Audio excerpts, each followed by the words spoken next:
Hi, second grade. So today we're going to be reading chapters 4 through 6 of Because of Winn-Dixie.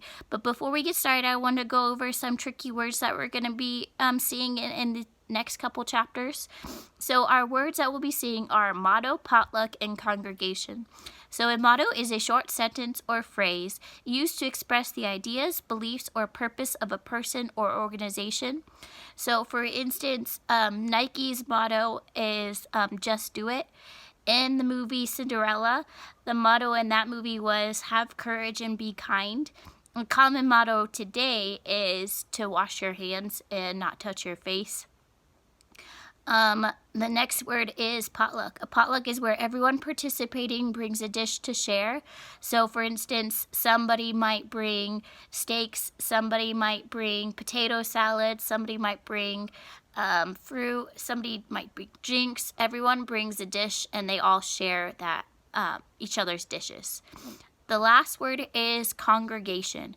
A congregation is a group of people gathered together for a religious worship service. So when we go to church on Sunday, we are considered the congregation. All right, so open your books to chapter 4. Get my book ready. All right. And remember, Opal asked her father, the preacher, to tell her 10 things about her mom.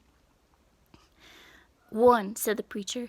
We were sitting on the couch, and Winn-Dixie was sitting between us. Winn-Dixie had already decided that he liked the couch a lot.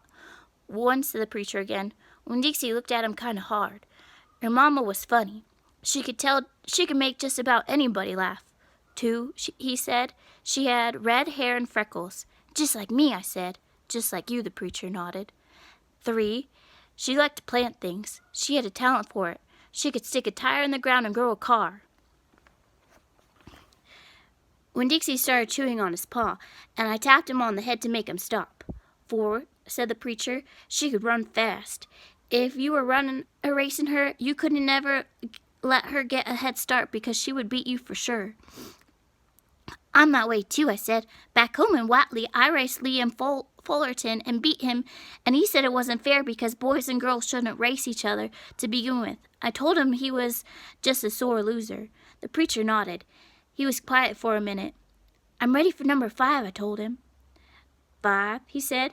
She couldn't cook. She burned everything, including water. She had a hard time opening a can of beans. She couldn't make head or tail of a piece of meat. 6, the preacher rubbed his nose and looked up at the ceiling. Winn-Dixie looked up too. Number 6 is your mama loved a story. She could sit and listen to stories all day long. She loved to be told a story. She especially liked funny ones, stories that made her laugh. The preacher nodded his head like he was agreeing with himself. What's number 7? I asked. Let's see, he said. She knew all the constellations, every planet in the nighttime sky, every last one of them. She could name them and point them out, and she never got tired of looking up at them. Number 8, said the preacher with his eyes closed, was that she hated being a preacher's wife. She said she just couldn't stand having the ladies at church judge her what she was wearing and what she was cooking and how she was singing. She said it made her feel like a bug under a microscope. Winn-Dixie lay down on the couch. He put his head on the preacher's lap and his tail on mine. 10, said the preacher. 9, I told him. 9, said the preacher. She drank. She drank beer and whiskey and wine. Sometimes she couldn't stop drinking, and that made me and your mama fight quite a bit. Number 10, he said with a long sigh. Number 10 is that your mama loved you. She loved you very much. But she left me, I told him. She left us, said the preacher softly. I could see him pulling his old turtle head back into his stupid turtle shell. She packed her bags and left us, and she didn't leave one thing behind. Okay, I said. I got off the couch. Winn-Dixie hopped off too. Thank you for telling me, I said. I went right back to my room and wrote all the 10 things that the preacher had told me. I wrote them And I wrote them down just the way he said them to me so that I wouldn't forget them. And then I read them out loud to Winn-Dixie until I had them memorized. I want to know those 10 things inside and out. That way, if my mama ever came back, I could recognize her. And I would be able to grab her and hold her onto her tight and not let her go away from me again. Chapter 5. Winn-Dixie couldn't stand to be left alone. We found that out real quick. If me and the preacher went off and left him by himself in the trailer, he pulled all the cushions off the couch and all the toilet paper off the roll. So we started tying him up outside with a rope when we left. That didn't work either. Winn-Dixie howled until Samuel, Mrs. Detweiler's dog, started howling too.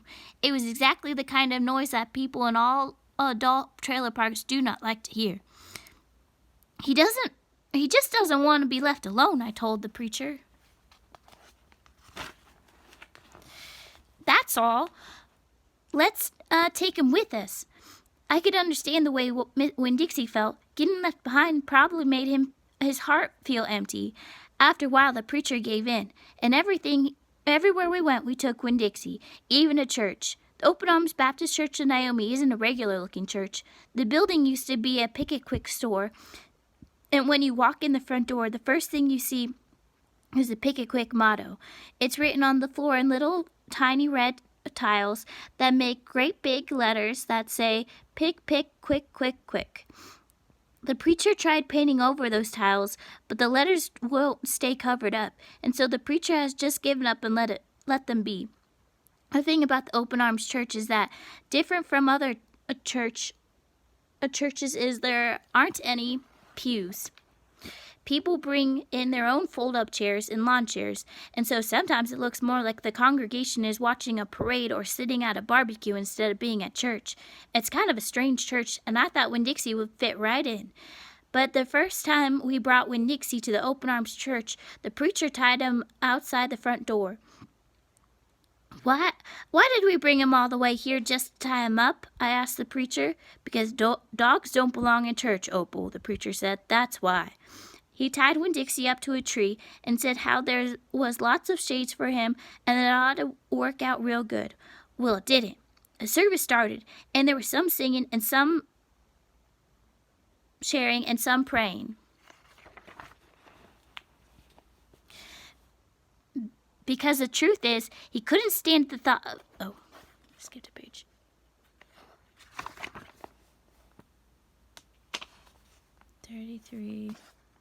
Verse 34. Okay. And the preacher started preaching, and he wasn't but 2 or 3 words into the sermon when there was a terrible howl coming from outside. The preacher tried to ignore it. "Today," he said, the preacher. "Arr!" said Winn-Dixie. "Please," said the preacher. "Arr!" said Winn-Dixie back. "Friends," said the preacher. "Arp!" wailed Winn-Dixie. Everyone turned in their lawn chairs and fold-up chairs to look at one another. "Opal," said the preacher. "Ow!" said Winn-Dixie. "Yes, sir," I said. Go get that dog," he yelled. "Yes, sir," I yelled back. I went outside and untied Winn-Dixie and brought him inside, and he sat down beside me and smiled up at the preacher, and the preacher couldn't help it. He smiled back. Winn-Dixie had that effect on him, and so the preacher started in preaching again. Winn-Dixie sat there listening to it, wiggling his ears this way and that, trying to catch up all the words, and everything would have been all right except that a mouse ran across the floor. The Open Arms had mice. They were there from when it was a Pick-a-Quick, and there were lots of good things to eat in the building. And when the Pick-a-Quick became the Open Arms Baptist Church in Naomi, the mice stayed around to eat all the leftover crumbs from the potluck suppers. The preacher kept on saying he was going to have to do something about them, but he never did.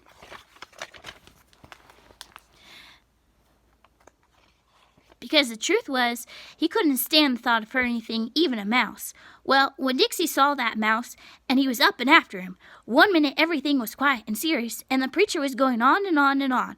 And the next minute, Winn-Dixie looked like a furry bullet shooting across the building, chasing that mouse. He was barking, and his feet were skidding all over the polished Pick-a-Quick floor, and people were clapping and hollering and pointing. They really went wild when Winn-Dixie actually caught the mouse. I have never in my life seen a dog catch a mouse, said Mrs. Nordley. She was sitting next to me. He's a special dog, I told her. I imagined so, she said back. Winn-Dixie stood up there in front of the whole church, his tail holding the mouse real careful in his mouth, holding on to him tight, but not squishing him. I believe that mutt has got some retriever in him, said somebody behind me. That's a hunting dog. Winn-Dixie took the mouse over to the preacher and dropped it at his feet. And when the mouse tried to get away, Winn-Dixie put his paw right on the mouse's tail. Then he smiled at the preacher. He showed him all his teeth. And the preacher looked down at the mouse. He looked at Winn-Dixie. He looked at me. He rubbed his nose. It got real quiet in the picket quick. Let us pray, the preacher finally said, for this mouse. And everybody started laughing and clapping. The preacher picked up the mouse by the tail and walked it through it out the front door of the picket quick, and everybody applauded again. Then he came back, and we all prayed together. I prayed for my mama. I told God how much she would have enjoyed hearing the story of Winn-Dixie catching that mouse. It would have made her laugh. I asked God if maybe I could be the one to tell her that story someday. And then I talked to God about how I was lonely in Naomi because I didn't know that many kids, only the ones from church. And there weren't that many kids at the open arms, just Dunlap and Stevie Dewberry, two brothers who weren't twins but looked like they were, and Amanda Wilkinson, whose face was always pinched up like she was smelling something real bad, and Sweetie Pie Thomas, who was only 5 years old and still mostly a baby, and none of them wanted to be my friend anyway, because they probably thought I'd telling them to the preacher for every little thing they did wrong, and then they would get in trouble with God and their parents. So I told God that I was lonely, and even having Winn-Dixie, and finally I prayed for the mouse. Like the preacher suggested, I prayed that he didn't get hurt, and when he went flying out the door of the Open Arms Baptist Church in Naomi, I prayed that he landed on a nice soft patch of grass. Chapter 6. I spent a lot of time that summer at the Herman W. Block Memorial Library. The Herman W. Block Memorial Library sounds like it would be a big fancy place, but it's not. It's just a little old house full of books, and Miss Franny Block is in charge of them all. She is very small, very old woman with short gray hair, and she was the first friend I made in Naomi. It all started when Winn-Dixie not liking it when I went into the library because he couldn't go inside too. But I showed him how he could stand up on his hind legs and look in the window and see me in there, selecting my books, and he was okay, as long as he could see me. But the thing was, the first time Miss Franny Block saw Winn-Dixie standing up on his hind legs like that, looking in the window, she didn't think he was a dog. She thought he was a bear. And this was what happened. I was picking out my books and kind of humming to myself.